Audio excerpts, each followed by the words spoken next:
Hello, केम छो बधा? मजामां छो? प्रेक्टिस करो छो? ओके, दाखला गण्या? कोई रिप्लाय नहीं आप्यो मने?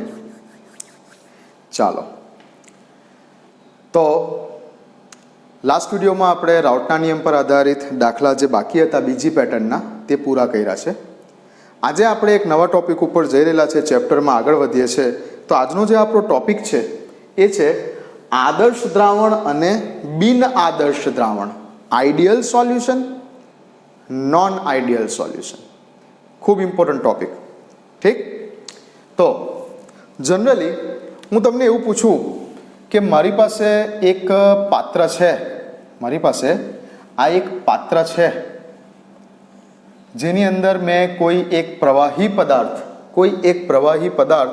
घटक ए लीधेलो छे, सॉल्यूट छे, सॉल्वेंट छे, द्राव्य छे के द्रावक छे, डजंट मैटर, कोई एक प्रवाही पदार्थ छे अत्यारे। चालो, तो कोई एक प्रवाही पदार्थ छे एटले के तेना मॉलिक्यूल्स आ रीते एकबीजा साथे गोठवायेला छे पात्रमां, ठीक?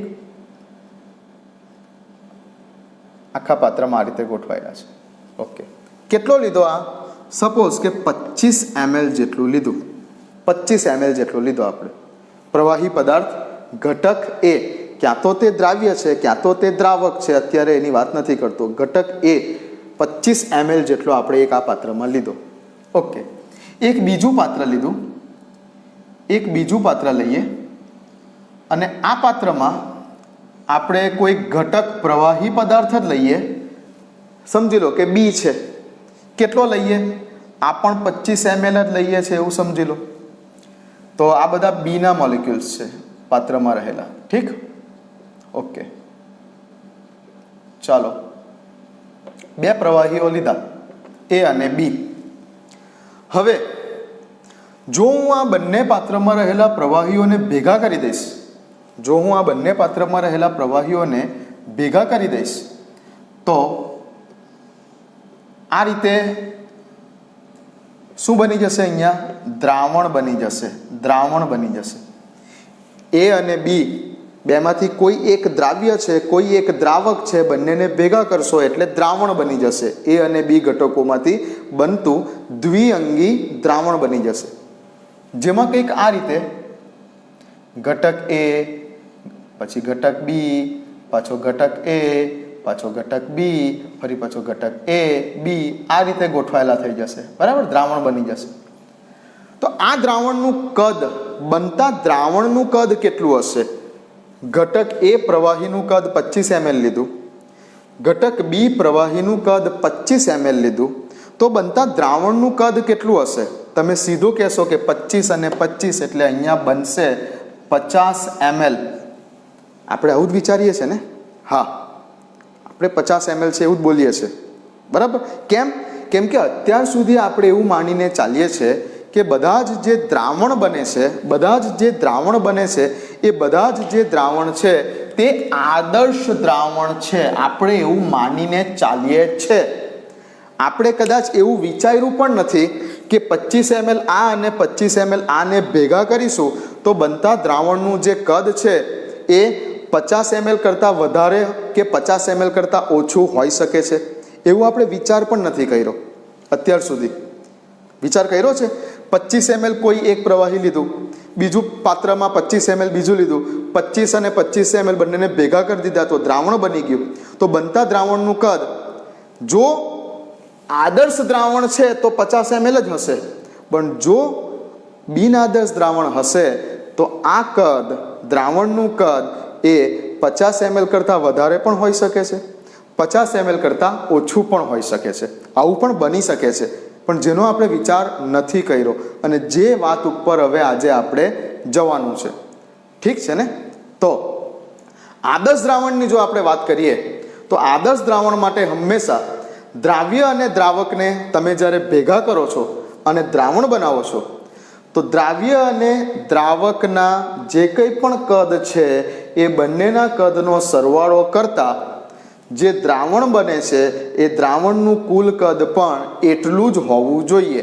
આ બંનેના કદનો સરવાળો કરીએ અને જે આન્સર મળે એટલું જ કદ આ દ્રાવણ જે બને છે એનું હોવું જોઈએ, તો જ તે દ્રાવણને આપણે આદર્શ દ્રાવણ બોલી શકીએ છીએ. ઓકે, તો આજનો ટોપિક છે આપણો આ જ કે ક્યારે આદર્શ દ્રાવણ અને ક્યારે બિનઆદર્શ દ્રાવણ. ઠીક, તો પહેલા પોઈન્ટ ઉપર જઉં છું. અત્યારે બિનઆદર્શ દ્રાવણની વાત નથી શરૂ કરવી, અત્યારે શરૂ કરવું છે આપણે સ્ટાર્ટિંગમાં આદર્શ દ્રાવણો માટેની વાત. તો સૌથી પહેલી વસ્તુ યાદ રાખો કે આદર્શ દ્રાવણ માટે હવે વાત ચાલે છે માત્ર આદર્શ દ્રાવણ માટેની. ઠીક છે ને?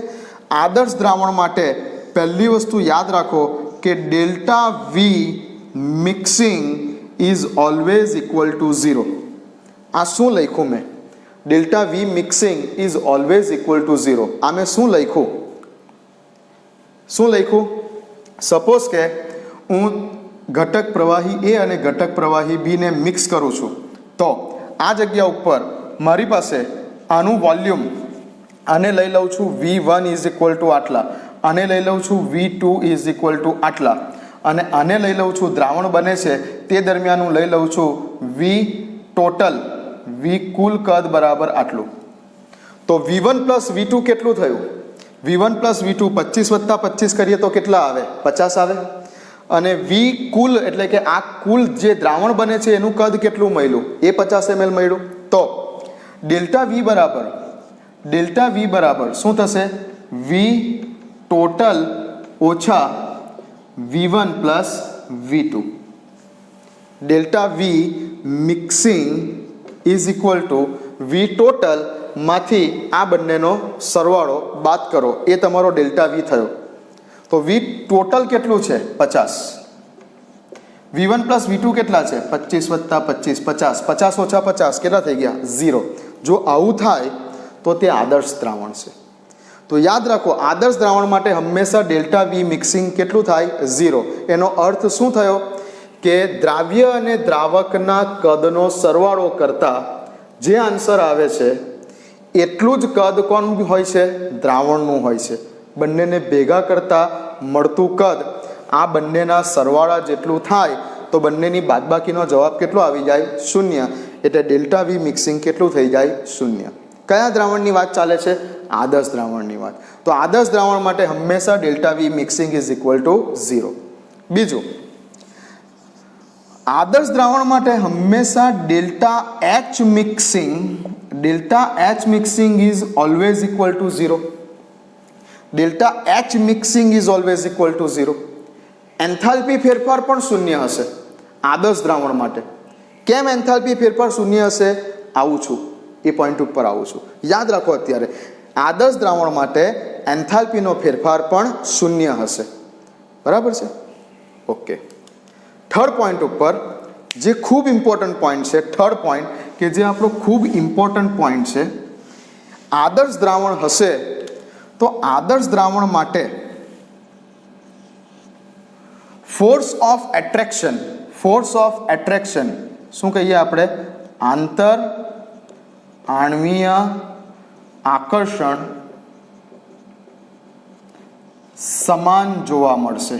ફોર્સ ઓફ એટ્રેક્શન સમાન હશે. આ શું કીધું? હવે જુઓ, આ દ્રાવણ બન્યું, બરાબર? બેમાંથી ઘટક એ અને ઘટક બી, બેમાંથી કોઈ પણ એક દ્રાવ્યવાળો ઘટક છે, બીજો એક દ્રાવકનો ઘટક છે. દ્રાવ્ય અને દ્રાવકને ભેગા કર્યા તો આ બની ગયું દ્રાવણ. ઓકે, હવે દ્રાવણ બનવા માટે શું થયું? તો દ્રાવણ બનવા માટે આ જગ્યા પર તમે જુઓ તો મોલિક્યુલ્સ એ અને એ વચ્ચેનું ઇન્ટરેક્શન તોડવું પડ્યું. આ જ થયું ને? અહીંયા એ અને એ વચ્ચેનું જે આંતરાણ્વીય આકર્ષણ છે તેને તમારે તોડવું પડ્યું. અહીંયા બી અને બી વચ્ચેનું જે આંતરાણ્વીય આકર્ષણ છે એને તોડવું પડ્યું. અને શું થયું? એ અને બી વચ્ચે આંતરાણ્વીય આકર્ષણ બળ ઉત્પન્ન થયું. એ અને એ વચ્ચેનું તૂટ્યું આંતરાણ્વીય આકર્ષણ, બી અને બી વચ્ચેનું આંતરાણ્વીય આકર્ષણ તૂટ્યું. અને શું થયું? દ્રાવણ બન્યું ત્યારે એ અને બી વચ્ચે નવું આંતરાણ્વીય આકર્ષણ બન્યું. બરાબર? તો આદર્શ દ્રાવણ માટે આંતરાણ્વીય આકર્ષણના મૂલ્યો લગભગ કેવા હશે? સમાન હશે. તો જ ડેલ્ટા એચ પણ 0 થાય. તો જ ડેલ્ટા એચ પણ 0 થાય. સમજો કઈ રીતે? સપોઝ કે એ અને એ વચ્ચેના આંતરાણવીય આકર્ષણને તોડવા માટે 20 જૂલ જેટલી એનર્જીની જરૂર પડી. ઓકે, બી અને બી વચ્ચેના આંતરાણવીય આકર્ષણને તોડવા માટે સમજો ફરી 20 જૂલ જેટલી એનર્જીની જરૂર પડી. ઓકે, તો તમારે ટોટલ કેટલી એનર્જી આપવી પડી તોડવા માટે? એ અને એ વચ્ચેનું આંતરાણવીય આકર્ષણ તોડવા માટે, બી અને બી વચ્ચેનું આંતરાણવીય આકર્ષણ બ્રેક કરવા માટે ટોટલ કેટલી એનર્જી આપવી પડી? અહીંયા 20, અહીંયા 20, ટોટલ કેટલી આપવી પડી? 40. હવે તમે જુઓ, આપણે ઉષ્માગતિશાસ્ત્ર ચેપ્ટરમાં એવું સમજી ગયા કે બંધ તોડવો હોય તો એનર્જી આપવી પડે. એટલે એન્થાલ્પીની વેલ્યુ શેમાં હોય? પોઝિટિવમાં. બંધ તોડવો હોય, રાસાયણિક બંધ તોડવા માટે હંમેશા ઉર્જા આપવી પડે. એટલે આ વેલ્યુ પણ કેવી હશે? પોઝિટિવ, એચની વેલ્યુ. બરાબર છે. અને જ્યારે બંધ નિર્માણ થાય, ઉષ્માગતિશાસ્ત્ર ધોરણ 11, જ્યારે બંધનું નિર્માણ થાય ત્યારે એનર્જી શું થાય? છૂટી પડે. પ્રક્રિયકો વચ્ચેનો બંધ તૂટે ત્યારે એનર્જી આપવી પડે છે, અને નિપજો વચ્ચેનો બંધ બને ત્યારે એનર્જી છૂટી પડે છે. તો અહીંયા એ અને એ વચ્ચેનો બંધ તોડવા માટે આટલી ઉર્જા આપવી પડે છે, બી અને બી વચ્ચેનો બંધ તોડવા માટે આટલી ઉર્જા આપવી પડે છે. જ્યારે અહીંયા શું થાય છે? હવે એ અને બી વચ્ચેનો બંધ બને છે, જ્યારે દ્રાવણ બને છે ત્યારે એ અને બી વચ્ચેનો બંધ નિર્માણ થાય છે. હવે બંધ બને ત્યારે શું થાય? એનર્જી છૂટી પડે. ઓકે, તો જો આંતરાણવીય આકર્ષણ સમાન હશે તો જેટલી એનર્જી અહીંયા તોડવા માટે આપવી પડી, એટલી જ એનર્જી અહીંયા શું થશે? રિલીઝ થશે. એટલે અહીંયા એ અને બી વચ્ચેનો બંધ જ્યારે બનશે ત્યારે 40 જૂલ જેટલી એનર્જી રિલીઝ થશે, છૂટી પડશે. તો ફાઇનલી આ બેનો સરવાળો કેટલો? 40. પેલી વેલ્યુ કેટલી? 40. 40 ઓછા 40, નિપજ ઓછા પ્રક્રિયક. 40 ઓછા 40, બરાબર? ડેલ્ટા એચ નિપજ ઓછા પ્રક્રિયક. 40 ઓછા આ બેનો સરવાળો 20 + 20, 40. ફાઇનલી કેટલા આવી ગયા? 0. તો આદર્શ દ્રાવણ હશે તો ડેલ્ટા એચની વેલ્યુ 0. અને કેમ ડેલ્ટા એચની વેલ્યુ 0? કારણ કે આદર્શ દ્રાવણમાં આંતરાણવીય આકર્ષણ કેવું રહેતું હોય છે? સમાન રહેતું હોય છે. જેટલું એટ્રેક્શન એ અને એ વચ્ચે છે એટલું જ એટ્રેક્શન બી અને બી વચ્ચે છે, અને એટલું જ એટ્રેક્શન એ અને બી વચ્ચે છે. તો આને તોડવા માટે જેટલી એનર્જીની જરૂર પડે છે એટલી જ એનર્જી જ્યારે દ્રાવણ બને છે ત્યારે એ અને બી વચ્ચે જ્યારે નવો બંધ બને છે, ઇન્ટરેક્શન બને છે, ત્યારે એટલી જ એનર્જી અહીંયા રિલીઝ પણ થાય છે, છૂટી પણ પડે છે. બરાબર? તો આપવી પડતી ઉર્જા અને છૂટી પડતી ઉર્જા કેવી હોય છે? સમાન હોય છે. અને જેથી ડેલ્ટા એચ મિક્સિંગની વેલ્યુ પણ કેટલી હોય છે? 0. આ જ વસ્તુ આને પણ લાગુ પડે છે. ડેલ્ટા વી મિક્સિંગમાં પણ આ જ વસ્તુ લાગુ પડે છે. જેટલું આકર્ષણ એ અને એ વચ્ચે છે એટલું જ આકર્ષણ બી અને બી વચ્ચે છે, અને એટલું જ આકર્ષણ એ અને બી વચ્ચે છે. તો મોલિક્યુલ્સ અહીંયા જેટલા એકબીજાથી દૂર છે, અહીંયા જેટલા એકબીજાથી દૂર છે, અહીંયા પણ એટલા જ એકબીજાથી દૂર છે. એટલે વોલ્યુમમાં બહુ કંઈ વધારો કે ઘટાડો થવાનો નથી, કેમ કે આકર્ષણ સરખું છે. એ અને એ એકબીજાથી જેટલા દૂર છે એટલા જ બી અને બી એકબીજાથી દૂર છે, એટલા જ એ અને બી પણ એકબીજાથી દૂર છે. ઠીક? હવે જો આકર્ષણ વધારે હોતે, જો આકર્ષણ સરખું ના હોતે અને આના કરતાં આ આકર્ષણ વધારે હોતે તો શું થતે? એ નજીક ગોઠવાઈ જતે, બી નજીક ગોઠવાઈ જતે, એ નજીક ગોઠવાઈ જતે, બી. એટલે વોલ્યુમ એટલે કે કુલ કદ કેવું થતે? નજીક ગોઠવાવાને કારણે ઘટી જતે. કુલ કદ કેવું થઈ જતે? ઘટી જતે. જો આકર્ષણ વધારે હોતે એ અને એ, બી અને બી કરતાં એ અને બીના મોલિક્યુલ્સ વચ્ચેનું આકર્ષણ વધારે હોતે તો શું થતે? આ મોલિક્યુલ્સ એકબીજા સાથે નજીક ગોઠવાઈ જતે. હવે નજીક ગોઠવાઈ જતે એટલે કુલ કદ જે છે એ 50ની જગ્યાએ તમને કેટલું મળતે? 45 ml મળતે. મોલિક્યુલ્સ નજીક ગોઠવાઈ ગયા. કદાચ આકર્ષણ જે છે એ ઓછું હોતે, એ અને એ, બી અને બી વચ્ચે જેટલું આકર્ષણ છે એના કરતાં એ અને બીના વચ્ચેના મોલિક્યુલ્સનું આકર્ષણ ઓછું હોતે તો એ અને બીના મોલિક્યુલ્સ એકબીજાથી કેવા ગોઠવાતે? દૂર ગોઠવાતે. જો એ અને બી પાસ વચ્ચે એટલું આકર્ષણ ન હોતે તો એકબીજાથી દૂર ગોઠવાતે. દૂર ગોઠવાતે એટલે વોલ્યુમ કેવું થઈ જતે? વધી જતે. તો તે વખતે કદાચ 50ની જગ્યા પર તમને બંનેને ભેગા કરતાં મળતું કદ કેટલું થઈ જતે? 60 ml થઈ જતે. બરાબર, એ વાત પર આપણે આવીએ છીએ પછી પાછળથી ડિટેલમાં. બટ યાદ રાખો કે આદર્શ દ્રાવણ માટે આંતરાણવીય આકર્ષણ કેવું હોય છે? સમાન હોય છે. જેટલું આંતરાણવીય આકર્ષણ દ્રાવ્યના અણુઓ અંદરની અંદર છે, જેટલું આંતરાણવીય આકર્ષણ દ્રાવકના અણુઓ પાસે છે, એટલું જ આંતરાણવીય આકર્ષણ જ્યારે દ્રાવણ બને છે ત્યારે દ્રાવ્ય અને દ્રાવકના મોલિક્યુલ્સ વચ્ચે હોય છે. તો આંતરાણવીય આકર્ષણ સમાન હોય છે. ત્રીજી એક વાત. અને ચોથી વાત કે જે હવે એક્ઝેક્ટલી વ્યાખ્યા તમને આપશે આદર્શ દ્રાવણની, કે આદર્શ દ્રાવણો સંપૂર્ણપણે રાઉલ્ટના નિયમનું પાલન કરે છે. આદર્શ દ્રાવણો સંપૂર્ણપણે રાઉલ્ટના નિયમનું પાલન કરે છે.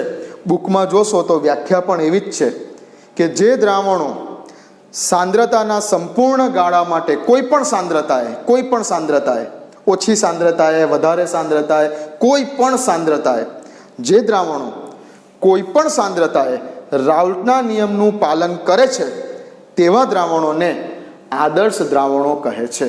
આ જ બુકમાં એની વ્યાખ્યા છે. જે દ્રાવણો, ફરી એકવાર બોલું છું, વ્યાખ્યા લખી લો, ફરી એકવાર બોલું છું, જે દ્રાવણો કોઈ પણ સાંદ્રતાએ રાઉલ્ટના નિયમનું સંપૂર્ણપણે પાલન કરે છે તેવા દ્રાવણોને આદર્શ દ્રાવણો કહે છે. આદર્શ દ્રાવણની વ્યાખ્યા, બરાબર છે. અને આદર્શ દ્રાવણની લાક્ષણિકતામાં શોર્ટ ક્વેશ્ચન માટે યાદ રાખવાનું છે, આદર્શ દ્રાવણ માટે હંમેશા delta V mixing is equal to 0, delta H mixing is equal to 0. કેમ આ બંને વસ્તુ 0 થઈ? એનું મુખ્ય કારણ આ છે, આંતરાણવીય આકર્ષણ કેવું હોય છે? સમાન હોય છે.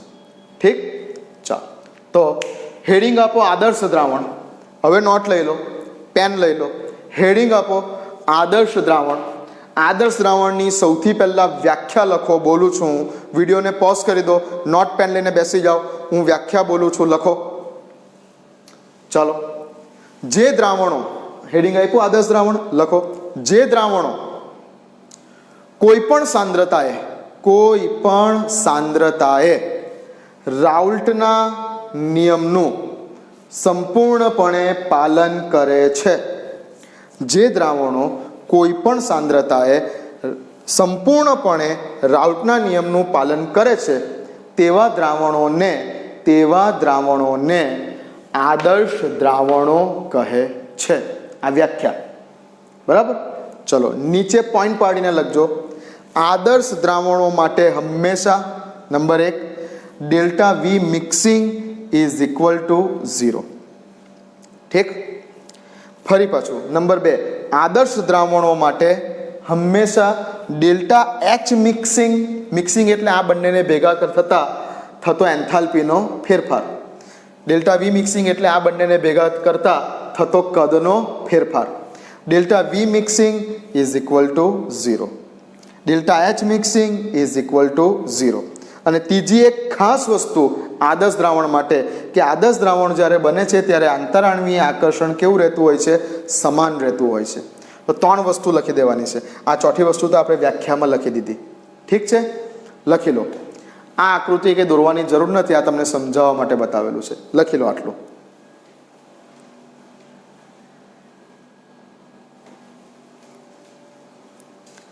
લખ્યું?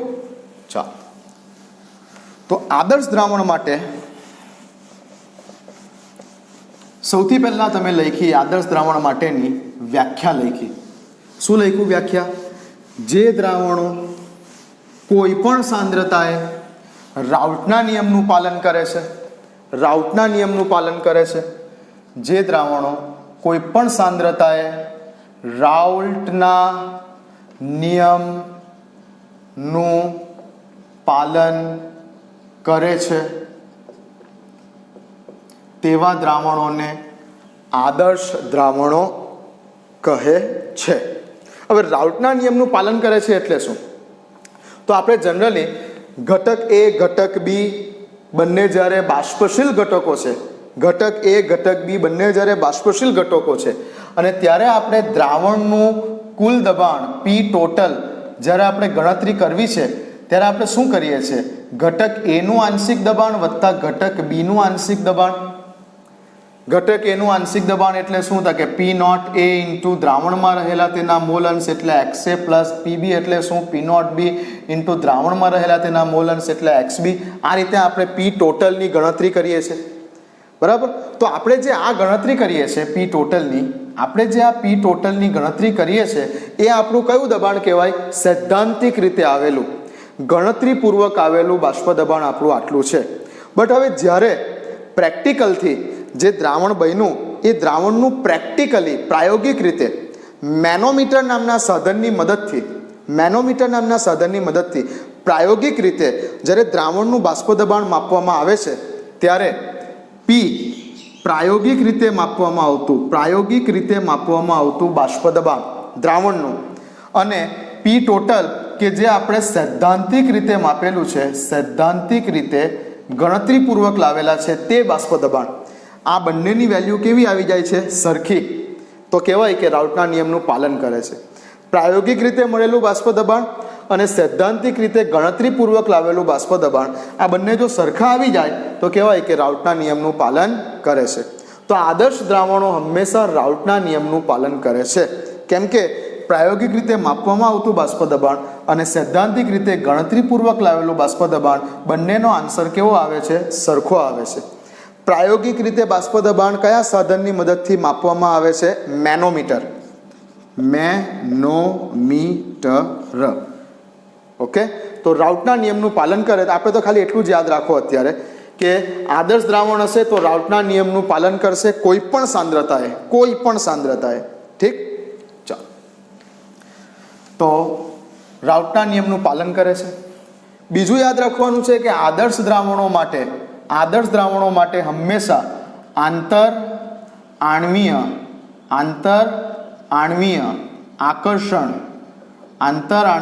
આકર્ષણ કેવું હોય છે? સમાન જોવા મળે છે. આદર્શ દ્રાવણ હશે તો. એટલે શું? તો કે જેટલું આકર્ષણ એ અને એના મોલિક્યુલ્સ વચ્ચે છે, જેટલું આકર્ષણ બી અને બીના મોલિક્યુલ્સ વચ્ચે છે, એટલું જ આકર્ષણ જ્યારે એ અને બીને ભેગા કરતા એ બી બને છે, એ અને બીને ભેગા કરતા એ બોન્ડ બી બને છે, તો ત્યાં પર એટલું જ આંતરાણવીય આકર્ષણ છે. એ અને એ વચ્ચે જેટલું આંતરાણવીય આકર્ષણ છે, બી અને બી વચ્ચે જેટલું આંતરાણવીય આકર્ષણ છે, એટલું જ આંતરાણવીય આકર્ષણ એ અને બી વચ્ચે પણ છે. તો આંતરાણવીય આકર્ષણ સમાન હોય છે. ઠીક, ચાલો. ત્રીજી પોઈન્ટ યાદ રાખવાનું છે કે આદર્શ દ્રાવણ માટે હંમેશા delta V mixing is equal to 0. અને ચોથું પોઈન્ટ યાદ રાખવાનો છે કે આદર્શ દ્રાવણ માટે હંમેશા delta H mixing is always equal to 0. Delta V mixing કેમ 0 થયું? આકર્ષણ સેમ છે. એટલે કે આ દ્રાવ્યના કે દ્રાવકના અણુઓ એકબીજાથી જેટલા દૂર છે એટલા જ દ્રાવણ બને છે, ત્યારે પણ એ અને બીના મોલિક્યુલ્સ એકબીજાથી એટલા જ અંતરે ગોઠવાય છે. નથી વોલ્યુમ ઘટતું કે નથી વોલ્યુમ વધતું, બરાબર. કેમ કે આંતરાણવીય આકર્ષણ કેવું લખ્યું આપણે? સમાન હોય છે. ડેલ્ટા એચ મિક્સિંગ કેમ 0 છે? તો કે જેટલી એનર્જી એ અને એ વચ્ચેનો બંધ તોડવા માટે આપવી પડે છે, જેટલી એનર્જી બી અને બી વચ્ચેનો બંધ તોડવા માટે આપવી પડે છે, એટલી જ ટોટલ એનર્જી એ અને બી વચ્ચેનો બોન્ડ બને છે ત્યારે રિલીઝ થાય છે. એટલે આપવી પડતી ઉર્જા અને છૂટી પડતી ઉર્જા બંને સેમ હોય છે. માટે ડેલ્ટા એચ મિક્સિંગ પણ કેવું હોય છે? 0 હોય છે. એન્થાલ્પી ફેરફાર શૂન્ય હોય છે. બીજી વસ્તુ યાદ રાખવાની છે ખાસ, જે બુકમાં નથી પણ તમને કહી દઉં છું કે જ્યારે પણ દ્રાવણ બને છે પછી આદર્શ દ્રાવણ હોય કે બિન આદર્શ દ્રાવણ હોય, દ્રાવણ બને છે એટલે કે દ્રાવ્ય અને દ્રાવકને ભેગા કરીએ છીએ, દ્રાવણ બને છે ત્યારે હંમેશા યાદ રાખો કે delta S is greater than 0. Entropy વધે જ છે, એન્ટ્રોપી ફેરફાર વધે જ છે. પછી આ વસ્તુ આદર્શ દ્રાવણ હોય કે બિન આદર્શ દ્રાવણ હોય બંનેમાં લાગુ પડે. હા, આ જે લખેલું છે એ બધું આદર્શ દ્રાવણ માટે છે, પણ જે અત્યારે અહીંયા લખું છું તે આદર્શ દ્રાવણને પણ લાગુ પડે છે, બિન આદર્શ દ્રાવણને પણ લાગુ પડે છે. ડેલ્ટા એસ હંમેશા ગ્રેટર દેન 0 હોય અને દ્રાવ્ય અને દ્રાવકને ભેગા કરતા દ્રાવણ બની જાય છે, આપમેળે બની જાય છે, એટલે હંમેશા ડેલ્ટા જીની વેલ્યુ લેસ ધેન 0 હોય છે. ઉષ્માગતિશાસ્ત્રની દ્રષ્ટિએ બુકમાં નથી, આ વસ્તુ બુકમાં નથી, બરાબર, ધ્યાનથી નોટ ડાઉન કરી દેજો. આ દ્રાવણ બને છે ને પછી તે આદર્શ દ્રાવણ હોય કે બિન આદર્શ દ્રાવણ હોય, આ બે ડેટા બંને માટે common. Delta S is always greater than 0 entropy ફેરફાર, અને મુક્ત ઉર્જા ફેરફાર delta G is always less than 0 જો દ્રાવણ બને છે તો. ઓકે, આદર્શ હોય કે બિન આદર્શ હોય તેની સાથે લેવા દેવા નથી. દ્રાવણ બને એટલે આ બે વેલ્યુ કોઈ પણ પ્રકારના દ્રાવણ માટે આ જ બે વેલ્યુ લખવાની, આદર્શ હોય કે બિન આદર્શ હોય. ચલો આ લખી લેજો, આ વસ્તુ બુકમાં નથી, નોટ ડાઉન કરી દેજો. આદર્શ દ્રાવણમાં તમારે આટલી વસ્તુ યાદ રાખવાની છે, આદર્શ દ્રાવણ માટે આટલી વસ્તુ યાદ રાખવાની છે. ઓકે, અને એના એક્ઝામ્પલ, આદર્શ દ્રાવણ માટેના એક્ઝામ્પલ, ખાસ કરીને એમસીક્યુમાં એક્ઝામ્પલ પૂછાય છે. એક્ઝામ્પલ તરીકે તમે એ પ્રકારના દ્રાવ્ય અને દ્રાવક લઈ શકો કે જેની પોલર નેચર એટલે કે ધ્રુવીયતા એક સમાન હોય અને લગભગ તેના જે મોલિક્યુલર વેઇટ છે, અણુભાર છે, તે પણ લગભગ સરખા હોય, એકબીજાની નજીક હોય. એક તો પોલર નેચર સેમ હોય, ધ્રુવીયતાનો ગુણધર્મ સરખો હોય, અને બીજું જોવાનું છે કે જેના અણુભાર લગભગ સેમ હોય. જેમ કે normal hexane plus normal heptane, આ બંનેને ભેગા કરશો તો બનતું દ્રાવણ એ આદર્શ દ્રાવણ છે. જનરલી બંને કેવા છે? અધ્રુવીય છે, અને બંનેના અણુભાર, આમાં 6 કાર્બન, આમાં 7 કાર્બન, જનરલી અણુભાર નજીક છે. જેમ કે ઉદાહરણ તરીકે બીજું લઈએ તો બેન્ઝીન પ્લસ ટોલ્યુઇન,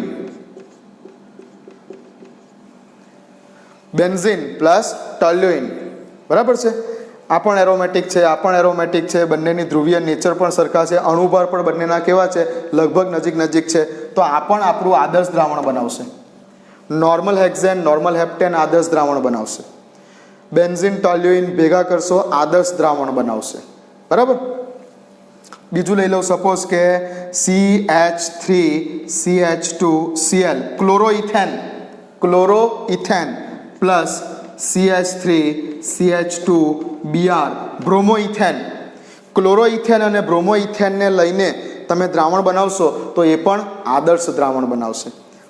નેચર જુઓ, ક્લોરીન છે, હેલોજન છે, બ્રોમિન છે, હેલોજન છે, નેચર લગભગ સમાન છે. અહીંયા 2 કાર્બન છે, આ એક હેલોજન, આ બીજો હેલોજન, લગભગ એની કેમિકલ નેચર સરખો છે. અણુભાર પણ લગભગ નજીક જ છે. હા, પણ તમે હવે એવું કહો કે અહીંયા બ્રોમિનની જગ્યા પર આયોડિન લઈ લો, નજીક હોવું જોઈએ, ક્લોરીન પછી બ્રોમિન. હવે કદાચ એવું કહો કે અહીંયા બ્રોમિનની જગ્યા પર આયોડિન લઈ લો, તો ક્લોરોઇથેન અને આયોડોઇથેન શું આદર્શ દ્રાવણ બનાવશે? ના, નહીં બનાવે. ક્લોરીન પછી બ્રોમિન હશે તો બનાવશે, પણ તમે ક્લોરીન પછી બ્રોમિનને છોડીને આયોડિન લઈ લો અને એવું પૂછું કે ક્લોરોઇથેન અને આયોડોઇથેન બનાવશે, તો અણુભારની અંદર બહુ મોટો ગેપ આવી ગયો ને બંનેના, એ આદર્શ દ્રાવણ નહીં બનાવે. ક્લોરોઇથેન, બ્રોમોઇથેન બનાવશે. તો આ બુકના જ એક્ઝામ્પલ છે ને, એક્ઝામ્પલ જનરલી બુકમાંથી જ આવશે, જો આવશે તો એની બહારનો નહીં આવે. તો બુકમાં આપેલા છે, આ 3 યાદ રાખો. નોર્મલ હેક્ઝેન, નોર્મલ હેપ્ટેન બનાવશે આદર્શ દ્રાવણ, આ બંનેને ભેગા કરશો તો. બેન્ઝીન અને ટોલ્યુઇનને ભેગા કરશો, આદર્શ દ્રાવણ બનાવશે. ક્લોરોઇથેન, બ્રોમોઇથેનને ભેગા કરશો, આદર્શ દ્રાવણ બનાવશે. આદર્શ દ્રાવણના એક્ઝામ્પલ. તો આદર્શ દ્રાવણ માટેના ટોપિકમાં આટલું યાદ રાખવાનું છે. ઓકે, નોટ ડાઉન કરો. ચલો,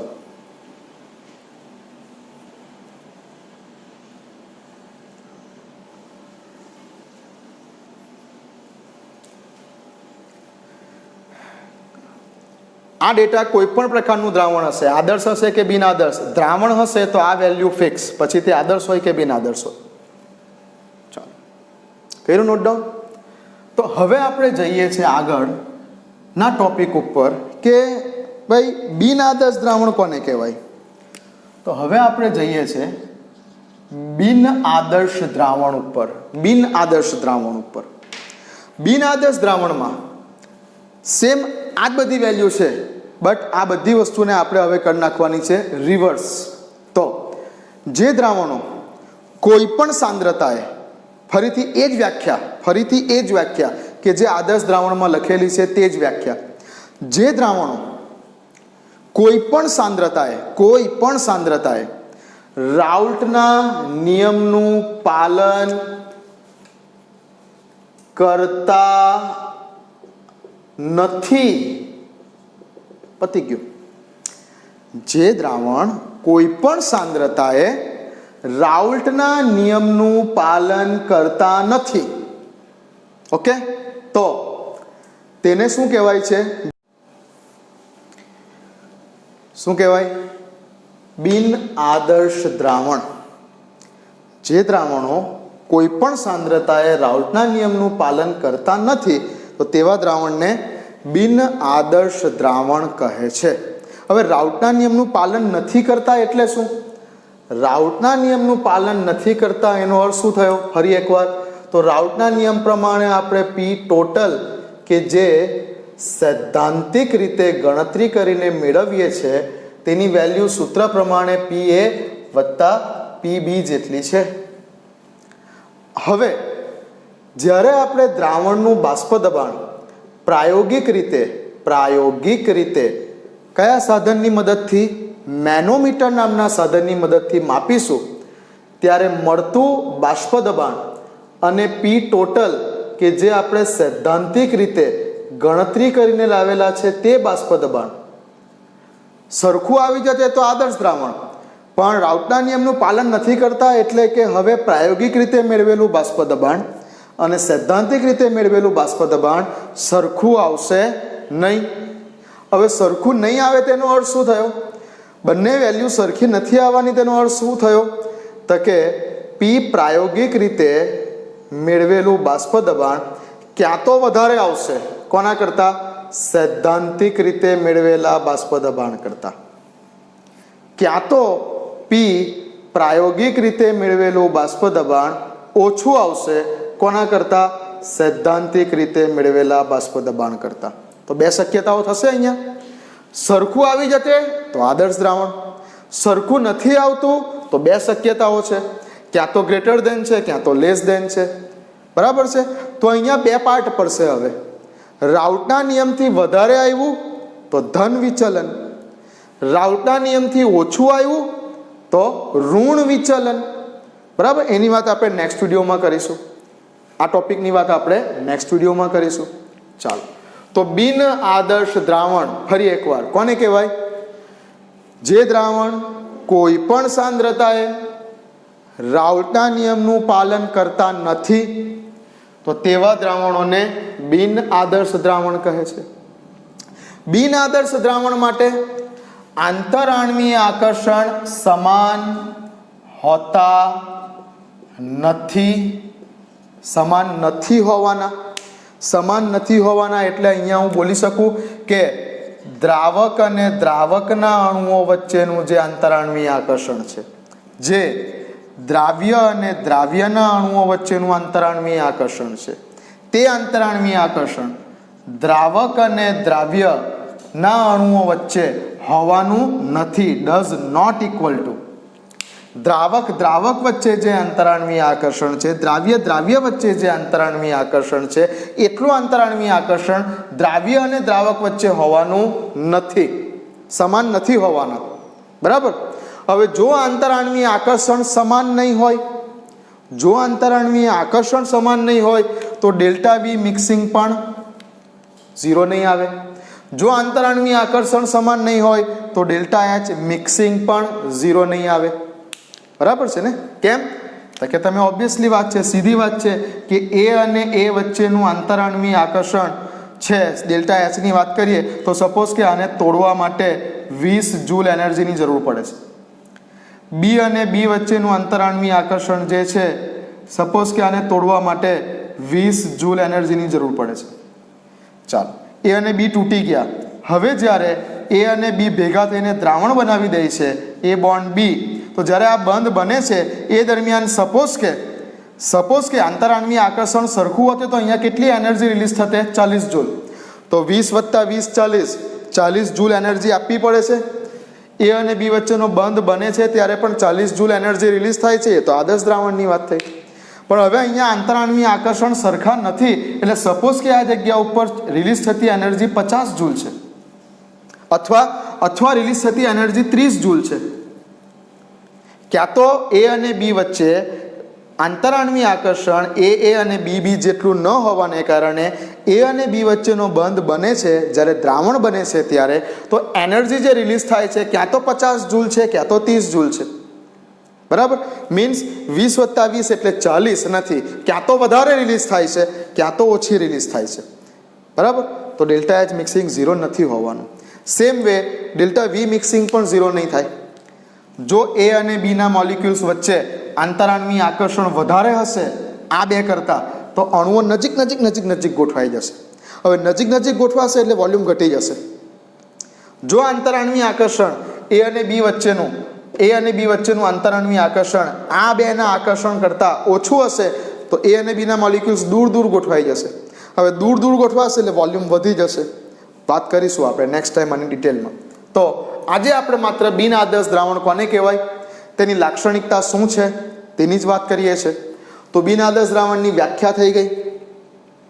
બિન આદર્શ દ્રાવણની વ્યાખ્યામાં શું લખીએ? જે દ્રાવણો કોઈ પણ સાંદ્રતાએ રાઉલ્ટના નિયમનું પાલન કરતા નથી તો તેને બોલીશું બિન આદર્શ દ્રાવણ કહે છે. બિન આદર્શ દ્રાવણોમાં આંતરાણવીય આકર્ષણ સમાન હોતા નથી. બિન આદર્શ દ્રાવણ માટે delta V mixing not equal to 0. બિન આદર્શ દ્રાવણ માટે delta H mixing is also not equal to 0. હવે નોટ ઇક્વલ ટુ 0 છે એટલે મેં કીધું એ પ્રમાણે બે પોસિબિલિટી આવશે, ક્યાં તો ગ્રેટર દેન 0 છે ક્યાં તો લેસ દેન 0 છે. હવે ગ્રેટર દેન 0 એટલે શું, લેસ દેન 0 એટલે શું, એની વાત આપણે નેક્સ્ટ વિડીયોમાં આગળ ચાલશે કે રાઉલ્ટના નિયમથી ધન વિચલન અને રાઉલ્ટના નિયમથી ઋણ વિચલન. જો આપણું દ્રાવણ બિન આદર્શ દ્રાવણ છે એટલે રાઉલ્ટના નિયમને ફોલો કરતું નથી તો બે પોસિબિલિટી છે, ક્યાં તો ગ્રેટર દેન ક્યાં તો લેસ દેન. એટલે કે રાઉલ્ટના નિયમથી ધન વિચલન દર્શાવતું દ્રાવણ, રાઉલ્ટના નિયમથી ઋણ વિચલન દર્શાવતું દ્રાવણ. તો બિન આદર્શ દ્રાવણને આગળ જતા બે અલગ ભાગોમાં આપણે ક્લાસિફાઈ કરીશું, રાઉલ્ટના નિયમથી ધન વિચલનના કેસમાં અને રાઉલ્ટના નિયમથી ઋણ વિચલનના કેસમાં. બરાબર, ત્યાં સુધી બુકમાંથી આ ટોપિક બરાબર વાંચી લો, તૈયાર કરી લો. નાનો ટોપિક છે, મેં તમને ડિટેલમાં સમજાવેલું છે. તમારે યાદ તો શું રાખવાનું છે, ઇન શોર્ટ યાદ તો શું રાખવાનું છે, તો તમારે યાદ રાખવાનું છે કંઈક આ રીતે, તફાવતના સ્વરૂપમાં યાદ રાખો. તફાવતના સ્વરૂપમાં કે કદાચ એક્ઝામમાં એવું આવી જાય કે તફાવત આપો આદર્શ દ્રાવણ અને બિન આદર્શ દ્રાવણ. તફાવત આપો આદર્શ દ્રાવણ અને બિન આદર્શ દ્રાવણ. ઓકે, ચાલો શું લખો? પહેલો પોઈન્ટ આદર્શ દ્રાવણ. પહેલો પોઈન્ટ શું લખો? દરેક સાંદ્રતાએ સાંદ્રતાના સમગ્ર ગાળા દરમિયાન તે રાઉલ્ટના નિયમનું પાલન કરે છે. અહીંયા કોઈ પણ સાંદ્રતાએ અથવા સાંદ્રતાના સમગ્ર ગાળા દરમિયાન તે રાઉલ્ટના નિયમનું પાલન કરતા નથી. તો રાઉલ્ટના નિયમનું પાલન કરે છે. અહીંયા રાઉલ્ટના નિયમનું પાલન કરતા નથી. ઓકે, ચાલો એના પછીના સેન્ટેન્સમાં આંતરાણવીય આકર્ષણ બળ, ફોર્સ ઓફ એટ્રેક્શન, આંતરાણવીય આકર્ષણ બળ ફોર્સ ઓફ એટ્રેક્શન કેવું હોય છે? આમાં સમાન હોય છે. દ્રાવ્ય અને દ્રાવકના મોલિક્યુલ્સ વચ્ચે જેટલું આંતરાણવીય આકર્ષણ છે એટલું જ આંતરાણવીય આકર્ષણ દ્રાવ્ય અને દ્રાવકના અણુઓ વચ્ચે છે. જ્યારે દ્રાવણ બને છે ત્યારે દ્રાવક વચ્ચે જેટલું છે, દ્રાવ્ય વચ્ચે જેટલું છે એટલું જ દ્રાવ્ય અને દ્રાવકના અણુઓ વચ્ચે આંતરાણવીય આકર્ષણ છે. એટલે કે ફોર્સ ઓફ એટ્રેક્શન સમાન હોય છે. આ જગ્યા ઉપર આંતરાણવીય આકર્ષણ ફોર્સ ઓફ એટ્રેક્શન અસમાન હોય છે. અસમાન હોય છે એટલે ક્યાં તો વધારે હશે ક્યાં તો ઓછું હશે. ચલો આ જગ્યા ઉપર delta V mixing is always equal to 0. એટલે 25 ml દ્રાવ્ય લીધો, 25 ml દ્રાવક લઈ લીધો, બંનેને ભેગા કર્યા, દ્રાવણ બનાવ્યું, તો દ્રાવણનું કુલ કદ કેટલું? 50 ml. એટલે કદમાં થતો ફેરફાર કેટલો? 0. આ જગ્યા પર એવું નહીં થાય. Delta V mixing not equal to 0. એટલે આ જગ્યા ઉપર બંનેને ભેગા કરતા બનતું કુલ કદ ક્યાં તો વધી પણ શકે છે બંનેના કદના સરવાળા કરતા.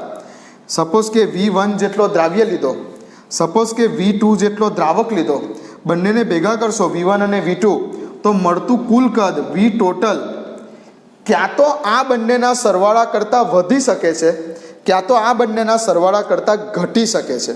એટલે ડેલ્ટા વી મિક્સિંગ 0 નહીં આવે, ક્યાં તો વધી શકે છે ક્યાં તો ઘટી શકે છે. ડેલ્ટા વી મિક્સિંગ 0 નહીં આવે, ક્યાં તો ગ્રેટર ધેન 0 હશે ક્યાં તો લેસ ધેન 0 હશે, ક્યાં તો કુલ કદમાં વધારો થતો હશે ક્યાં તો કુલ કદમાં ઘટાડો થતો હશે, મીન્સ 0 નહીં થાય. બરાબર. એ જ રીતે ડેલ્ટા એચ મિક્સિંગ પણ આ કેસમાં 0 છે. આંતરાણવીય આકર્ષણ ફોર્સ ઓફ એટ્રેક્શન સમાન છે. જેટલી એનર્જી દ્રાવકના મોલિક્યુલ્સ એ અને એ વચ્ચેનો બંધ તોડવા માટે આપવી પડે એટલી જ એનર્જી બી અને બી વચ્ચેનો બોન્ડ તોડવા માટે આપવી પડે, અને ફાઇનલી એટલી જ એનર્જી એ અને બી વચ્ચેનો બંધ બને ત્યારે છૂટી પડે. અહીંયા સપોઝ કે 20 જૂલ આપવી પડે, અહીંયા સપોઝ કે 20 જૂલ આપવી પડે આ બંધ તોડવા માટે, તો આ બંધ બને ત્યારે 40 જૂલ છૂટી પડે. તો ફાઇનલી એન્થાલ્પી ફેરફાર 0 થઈ જાય. આદર્શ દ્રાવણ હોય તો. પણ બિનઆદર્શ દ્રાવણ હશે તો અહીંયા સપોઝ કે 20 આપવી પડે છે, અહીંયા સપોઝ કે 20 આપવી પડે છે, પણ જો બિનઆદર્શ દ્રાવણ હશે તે કેસમાં શું થશે? તો તે કેસમાં કદાચ 50 જૂલ છૂટી પડતી હોય, કદાચ 30 જૂલ છૂટી પડતી હોય. એટલે ક્યાં તો આ બેના સરવાળા કરતાં વધારે એનર્જી છૂટી પડતી હોય ક્યાં તો આ બેના સરવાળા કરતાં ઓછી એનર્જી છૂટી પડતી હોય. એટલે ડેલ્ટા એચ મિક્સિંગ બિનઆદર્શ દ્રાવણના કેસમાં 0 નહીં આવે. બિનઆદર્શ દ્રાવણના કેસમાં ડેલ્ટા એચ મિક્સિંગ 0 નહીં આવે. ક્યાં તો વધારે આવશે 0 કરતાં, ક્યાં તો ઓછું આવશે, પણ 0 નહીં આવે. તો બસ આટલું છે. આદર્શ દ્રાવણ, બિનઆદર્શ દ્રાવણ. આના એક્ઝામ્પલ મેં તમને લખાઈ દીધા. હા, આના એક્ઝામ્પલ અત્યારે નથી લખાવતો. કેમ નથી લખાવતો? કેમ કે મારે આ બિનઆદર્શ દ્રાવણને આગળ જતા બે અલગ અલગ કેસમાં વર્ગીકૃત કરવાનું છે. કયા બે અલગ અલગ કેસમાં? તો કે રાઉટના નિયમનું પાલન નથી કરતો તો ક્યાં તો તે રાઉટના નિયમથી ધન વિચલન દર્શાવે છે તો એના અલગ એક્ઝામ્પલ આવશે, અને ક્યાં તો તે રાઉટના નિયમથી ઋણ વિચલન દર્શાવે છે તો એના અલગ એક્ઝામ્પલ આવશે. તો એક્ઝામ્પલ આપણે ત્યારે લખીશું. રાઉટના નિયમથી ધન વિચલનના કેસમાં બિનઆદર્શ દ્રાવણ, અને રાઉટના નિયમથી ઋણ વિચલનના કેસમાં બિનઆદર્શ દ્રાવણ. ઠીક? ચલો ત્યાં સુધી આટલું લખી લો, સ્ક્રીનશોટ લઈ લો, વિડીયો પોઝ કરો, લખી લો આ તફાવત, અને નેક્સ્ટ ટાઈમ આપણે આગળ જઈશું. ત્યાં સુધી બુકમાંથી પણ આ ટોપિકને વાંચી લેજો. ઓકે?